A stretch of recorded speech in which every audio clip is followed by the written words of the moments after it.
نحمدہ و نصلی علی رسولہ الکریم اما بعد۔ صحیح البخاری کتاب الایمان باب نمبر 16 حدیث نمبر 24 باب الحیاء من الایمان۔ باب اس سلسلہ میں کہ حیا یہ بھی ایمان میں سے ہے، شرم و حیا یہ ایمان میں سے ہے۔ اس باب میں امام بخاری رحمہ اللہ ان لوگوں کا رد کرنا چاہتے ہیں جو کہتے ہیں کہ صرف دل کی تصدیق ہی کامیابی اور نجات کے لیے کافی و وافی ہے، عمل کی ضرورت نہیں ہے، جن کو مرجئہ یا ارجاء کا عقیدہ رکھنے والے کہا جاتا ہے۔ تو امام صاحب یہ ثابت کرنا چاہتے ہیں کہ نبی صلی اللہ علیہ وآلہ وسلم نے فرمایا الحیاء من الایمان، حیا یہ ایمان میں سے ہے، اور حیا جو ہے یہ ایک عمل ہے جس کا اختیار کرنا یہ لازم ہے، اور یہ ایمان کے اندر قوت اور طاقت پیدا کرتا ہے، اور اس کے ترک کر دینے سے ایمان کا ضعف اور کمزوری پیدا ہوتی ہے۔ قال حدثنا عبداللہ ابن یوسف قال اخبرنا مالک بن انس عن ابن شہاب عن سالم بن عبد اللہ عن ابیہ ان رسول اللہ صلی اللہ علیہ وسلم مر على رجل من الانصار وهو يعظ اخاه في الحياء فقال رسول اللہ صلی اللہ علیہ وسلم دعه فإن الحياء من الایمان۔ رسول اللہ صلی اللہ علیہ وآلہ وسلم مر علی رجل من الانصار، انصار کے ایک آدمی کے پاس سے گزرے، وَهُوَ يَعِظُ أَخَاهُ فِي الْحَيَاءِ، اور وہ اپنے بھائی کو شرم و حیا کے متعلق واعظ کر رہا تھا، نصیحت کر رہا تھا۔ دوسری روایت میں آگے کتاب الادب حدیث نمبر 6118 میں اس کی وضاحت بھی آئی ہے کہ وہ کوئی کس چیز کی نصیحت کر رہا تھا، تو اس کے اندر کتاب الادب کے اندر الفاظ یہ ہیں کہ یعاتب اخاہ فی الحیا، کہ آپ گزرے تو ایک آدمی اپنے بھائی کو حیا کرنے کے بارے میں عتاب کر رہا تھا، سرزنش کر رہا تھا۔ یقول انک لتستحیی حتی کانک یقول قد اضر بک، وہ یہ کہہ رہا تھا کہ تو ہر معاملے کے اندر شرم و حیا ہی کرتا ہے، تجھے اتنا شرملہ بنا رہتا ہے، اتنا شرم و حیا نہیں کرنی چاہیے، یہ تجھے نقصان دے گی۔ اس طرح اپنے بھائی کو نصیحتیں کر رہا تھا۔ ایک بھائی دوسرے بھائی کو اس کے شرم و حیا زیادہ اختیار کرنے پر اس کو سمجھا رہا تھا کہ اتنی شرم و حیا نہیں کی جاتی، ہر بات میں شرمیلا پن یہ تجھے نقصان دے گا۔ تو قریب سے نبی صلی اللہ علیہ وسلم کا گزر ہوا تو آپ نے فرمایا فقال رسول اللہ صلی اللہ علیہ وسلم دعہ فإن الحیاء من الایمان، آپ نے فرمایا کہ اس کو چھوڑ دے، اس کو اس کی حالت پر رہنے دے، اس لیے کہ حیا یہ تو ایمان میں سے ہے۔ جس خوبی کو یہ اپنائے ہوئی ہے شرم و حیا، وہ تو ایمان میں سے ہے، تو اس خوبی کے ترک کرنے کی نصیحتیں کرتا ہے۔ تو اس سے پیغمبر کے فرمان سے ثابت ہوا کہ حیا یہ بھی ایمان میں سے ہے۔ حیا کس کو کہتے ہیں؟ حیا کہتے ہیں کہ جو خصلت اور خوبی انسان کو نیکی کرنے پر آمادہ کرے اور گناہ سے بچنے پر، گناہ سے روکے، گناہ سے بچنے پر آمادہ کرے۔ نیکی کرنے پر، گناہ سے بچنے پر جو خصلت اور خوبی آمادہ کرے اس کو حیا کہتے ہیں۔ انسان بہت سارے کام اس لیے چھوڑ دیتا ہے شرم و حیا کی وجہ سے کہ لوگ مجھے کیا کہیں گے۔ موقع ہے گناہ کرنے کا، جرم کرنے کا، خواہشات ہیں اور دل کا تمنا بھی ہے، ظاہری طور پر کچھ مفادات بھی نظر آ رہے ہیں، لیکن صرف اس بنا پر چھوڑ دیتا ہے حیا کی وجہ سے کہ لوگ مجھے کیا کہیں گے۔ میرے باپ کو پتہ چلے گا وہ کیا کہے گا، بڑے بھائی کو پتہ چلا وہ کیا کہے گا، میرے دوست احباب کو پتہ چلا تو وہ کیا کہے گا، میرے فلاں رشتہ دار کو پتہ چلا تو وہ کیا کہے گا۔ اس شرم و حیا کی وجہ سے گناہ کو چھوڑ دیتا ہے۔ تو جب یہ عقیدہ بن جائے کہ میرا اللہ مجھے دیکھ رہا ہے وہ مجھے کیا کہے گا، پھر جرم کیسے کرے گا؟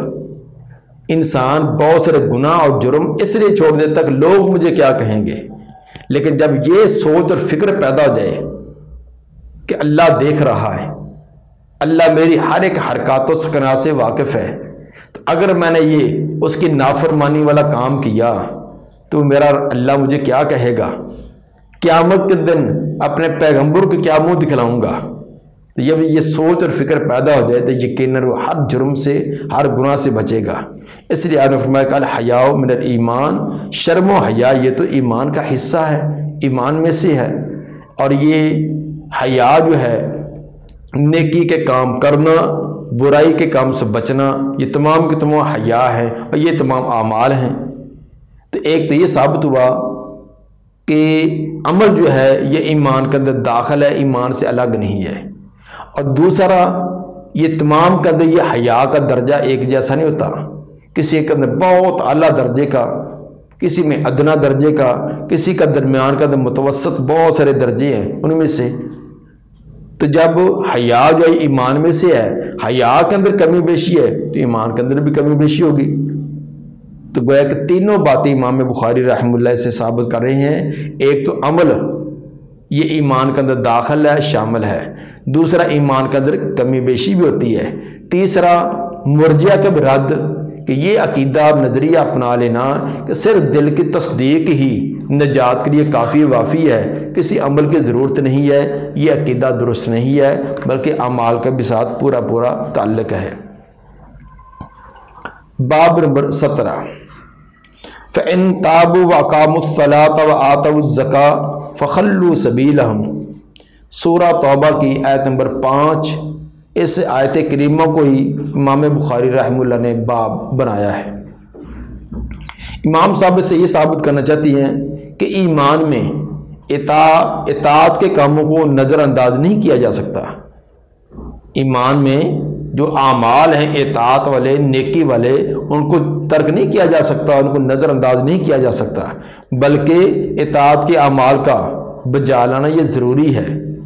دیکھیے اس آیت کریمہ کے اندر کیا فرمایا ہے، یہ سورہ توبہ کے شروع سے جب پڑھیں گے تو آپ کو یہ بات اچھی طرح سمجھ آ جائے گی کہ سورہ توبہ میں جو اللہ نے فرمایا کہ اعوذ باللہ من الشیطان الرجیم براۃ من اللہ ورسولہ الی الذین عاہدتم من المشرکین۔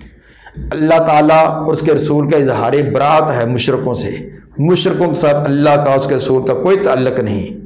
اظہار برات کر دو ان مشرکوں سے جن سے پہلے آپ نے وعدے، عہد و پیمان کے وعدے کر بھی رکھے ہیں۔ اصل کے اندر فتح مکہ کے بعد کچھ قبائل تو وہ تھے جنہوں نے آپ سے عہد و پیمان کر رکھا تھا کہ اتنی مدت تک ہم ایک دوسرے پر حملہ نہیں کریں گے، ایک دوسرے کا تعاون کریں گے۔ کچھ وہ تھے جنہوں نے یہ عہد و پیمان نہیں کر رکھا تھا۔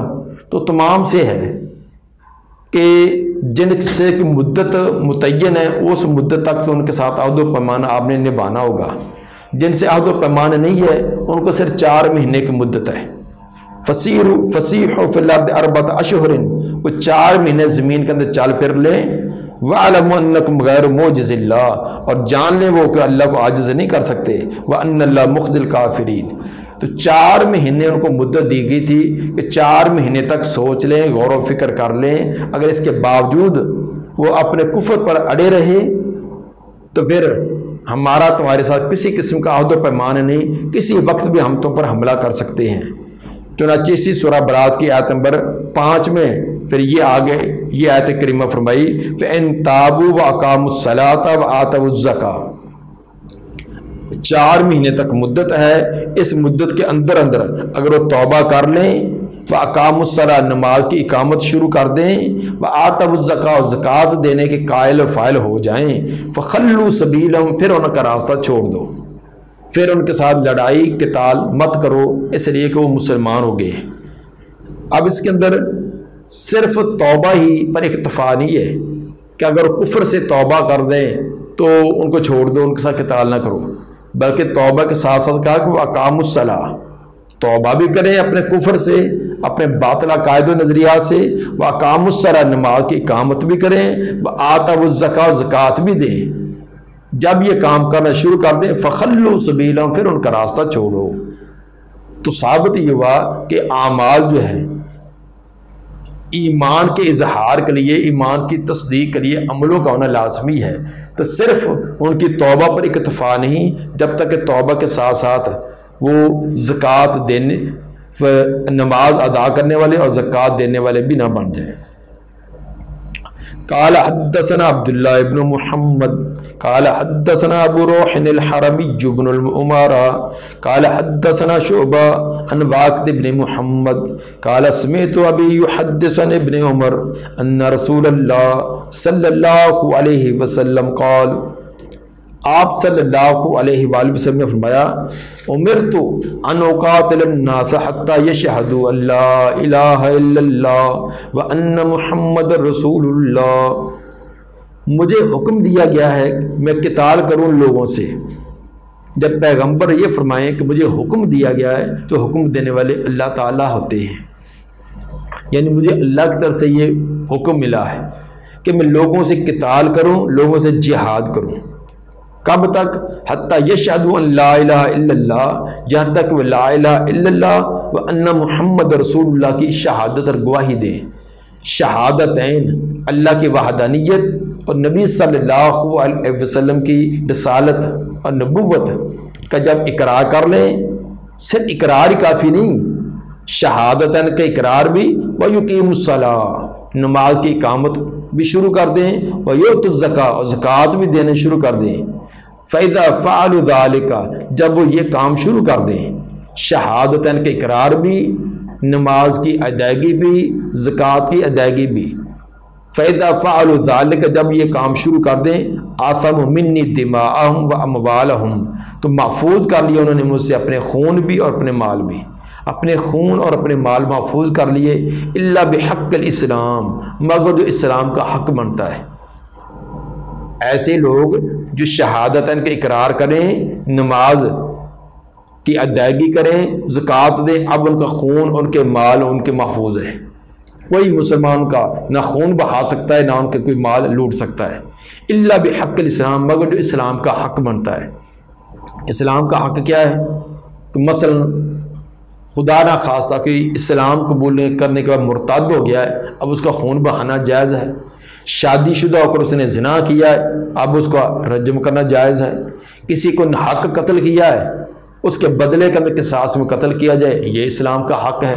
تو اسلام کے حق سے مراد کہ وہ لوگ جو کوئی ایسا جرم کریں جس کی وجہ سے ان کا خون بہانا جائز ہوتا ہے، یہ اسلام کا حق ہے، تو اس کی وجہ سے تو ان کا خون بہایا جائے گا، یا اسی طرح کہ انہوں نے جرم کیا تو ان کا مال وصول کیا جائے گا جرمانے کی شکل میں، ورنہ ان کی جان اور ان کا مال محفوظ ہے۔ الا بحق الاسلام، مگر جو اسلام کا حق بنتا ہے، وحسابهم علی اللہ، باقی ان کا حساب اللہ کے ذمہ ہے۔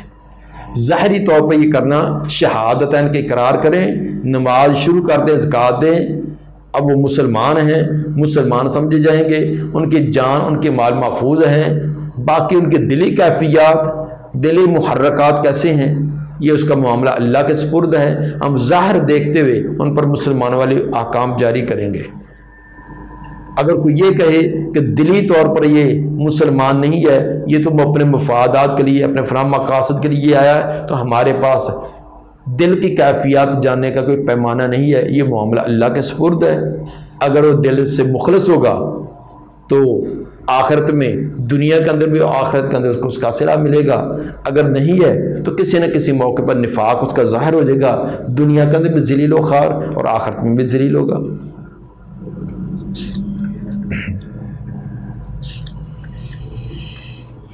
باب نمبر 18، باب من قال ان الایمان هو العمل، باب ہے اس آدمی کے بارے میں جو کہتا ہے کہ ان الایمان هو العمل، ایمان جو یہ عمل ہی ہے، ایمان جو یہ عمل کا نام ہے۔ گزشتہ ابواب میں امام بخاری رحمہ اللہ نے یہ ثابت کیا تھا کہ ایمان کے ساتھ اعمال کا خاص تعلق اور ربط ہے، اعمال سے ایمان کی حفاظت اور اس کی ترقی ہوتی ہے، اعمال کے ترک کر دینے سے ایمان جو ہے وہ بے حیثیت ہو کر رہ جاتا ہے۔ اگر اقرار اور تصدیق کے ساتھ ساتھ عمل نہ ہو تو عمل جو ہے وہ بغیر عمل کے ایسا ایمان جو ہے وہ نجات کے لیے کافی نہیں ہو سکتا۔ یہ گزشتہ ابواب کے اندر امام صاحب ثابت کر کے آئے ہیں۔ اب امام صاحب یہ بتلانا چاہتے ہیں کہ ایمان عمل ہی کا دوسرا نام ہے۔ ایمان جو ہے عمل ہی کا، قرآن میں کئی جگہ عمل کے اوپر، ایمان کے اوپر عمل کا لفظ بولا گیا ہے، گویا کہ اقرار تصدیق جو ہے اس کا اور عمل کا آپس کے اندر لازم و ملزوم تعلق ہے۔ تو کئی جگہ قرآن کے اندر عمل کو ایمان کہا گیا ہے، عمل کے ساتھ نجات کو معلق کیا گیا ہے۔ چنانچہ دیکھیے لقول اللہ تعالی وتلک الجنۃ التی اورثتموها بما کنتم تعملون، یہ سورہ زخرف کی آیت نمبر 72 ہے۔ یہ رہی وہ جنت التی اورثتموها جس کا تمہیں وارث بنا دیا گیا۔ قیامت کے دن اہل ایمان کو کہا جائے گا یہ ہے جنت جس کا تمہیں مالک بنا دیا، جس کے رجسٹری و انتقال تمہارے نام ہو چکی ہے، یہ اب ہمیشہ ہمیشہ تمہاری ہے۔ کس وجہ سے؟ بما کنتم تعملون، بس سبب اس کے جو تم عمل کرتے تھے، یہ تمہارے عمل کا سبب ہے، عمل کی وجہ سے یہ کچھ تمہیں ملا۔ تو ثابت ہوا کہ ایمان کے بغیر تو کوئی جنت میں جا ہی نہیں سکتا، یا عمل کو کہا ہے۔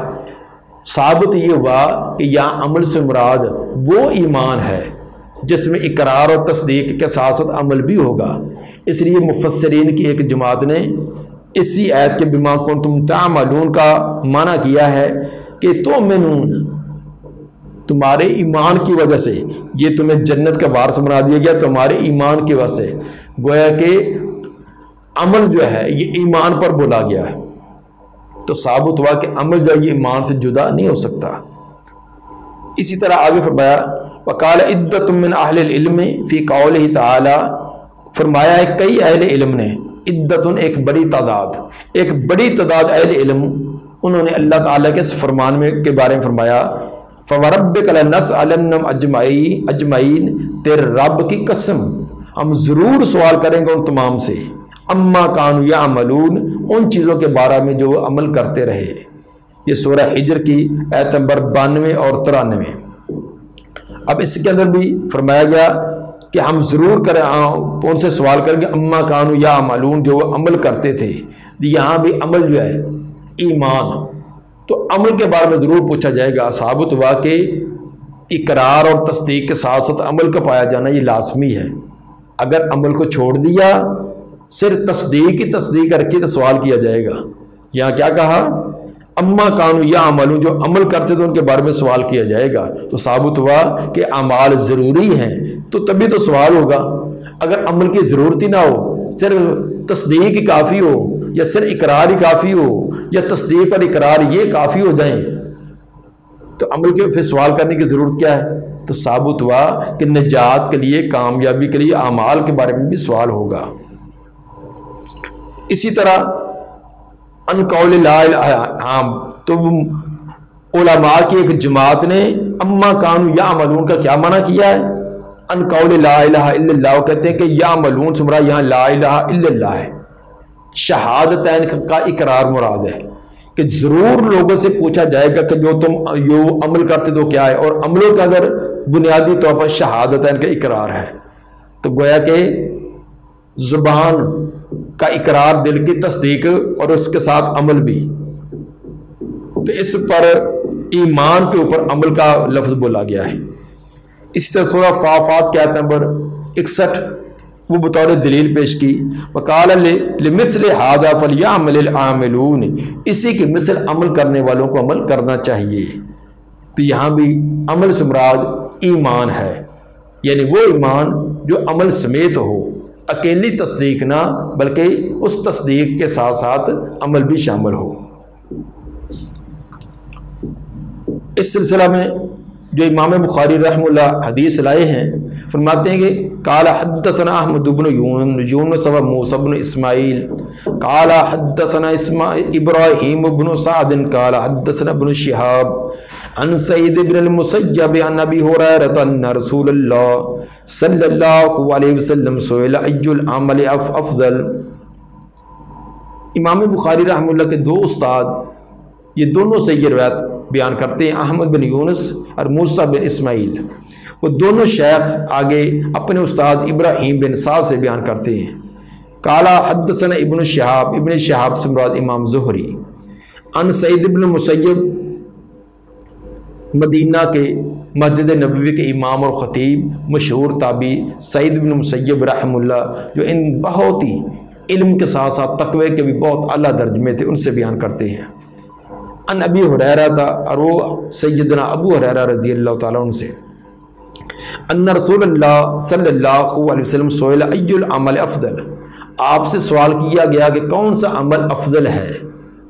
سوال کیا تھا؟ ای العمل، کون سا عمل بے افضل ہے، اور آپ نے جواب کیا دیا؟ قال ایمان باللہ ورسولہ، آپ نے کہا کہ اللہ اس کے رسول پر ایمان لانا۔